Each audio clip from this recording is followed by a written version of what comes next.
ഇപ്പോൾ വരുന്ന ഒരു വാർത്ത നമുക്ക് അത് അതിർത്തിയിൽ നിന്ന് വരുന്ന വാർത്ത.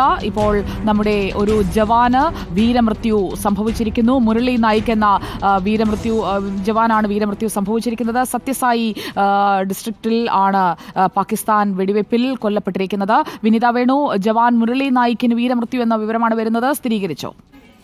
ഇപ്പോൾ പ്രസ് ട്രസ്റ്റ് ഓഫ് ഇന്ത്യ ഉൾപ്പെടെയുള്ള വാർത്താ ഏജൻസികളും ദ ഹിന്ദു ഉൾപ്പെടെയുള്ള ദേശീയ മാധ്യമങ്ങളും നൽകുന്ന വിവരമനുസരിച്ച് ഒരു ജവാന് വീരമൃത്യു സംഭവിച്ചിരിക്കുന്നു എന്നുള്ള വിവരങ്ങളാണ് വരുത്തുന്നത്. ഇന്നലെ രാത്രിയുണ്ടായ ആക്രമണങ്ങളിൽ സത്യസായി ജില്ലയിൽ, അതായത് നിയന്ത്രണ രേഖയ്ക്ക് തൊട്ടടുത്തുള്ള ജില്ലയിലുള്ള ഉണ്ടായ വെടിവെപ്പിലാണ് ജവാന് വീരമൃത്യു സംഭവിച്ചിരിക്കുന്നത് എന്നുള്ള വിവരങ്ങൾ കൂടി വരികയാണ്. ആന്ധ്രാപ്രദേശ് സ്വദേശിയാണ് മുരളി നായിക് എന്നുള്ള വിവരങ്ങൾ കൂടി വരുന്നുണ്ട്. ഇത് വാർത്താ ഏജൻസികൾ നൽകുന്ന വിവരങ്ങൾ തന്നെയാണ്. ദേശീയ മാധ്യമങ്ങളും ഇക്കാര്യം സ്ഥിരീകരിക്കുന്നുണ്ട്. എന്നാൽ സൈന്യത്തിന്റെ ഭാഗത്തു നിന്ന് ഇത് സംബന്ധിച്ചൊരു ഔദ്യോഗിക വാർത്താക്കുറിപ്പ് നമ്മൾ പ്രതീക്ഷിക്കുകയാണ്. സത്യസായി ജില്ലയിലെ ഗ്രാമത്തിലുണ്ടായ വെടിവയ്പ്പിലാണ് ഇത്തരത്തിൽ വീരമൃത്യു വരിച്ചിരിക്കുന്നത് എന്നുള്ള വിവരങ്ങൾ വരുന്നു. ഇന്നലെ രാത്രി രൂക്ഷമായ ആക്രമണമാണ് ഈ മേഖലയിൽ ഉണ്ടായത്.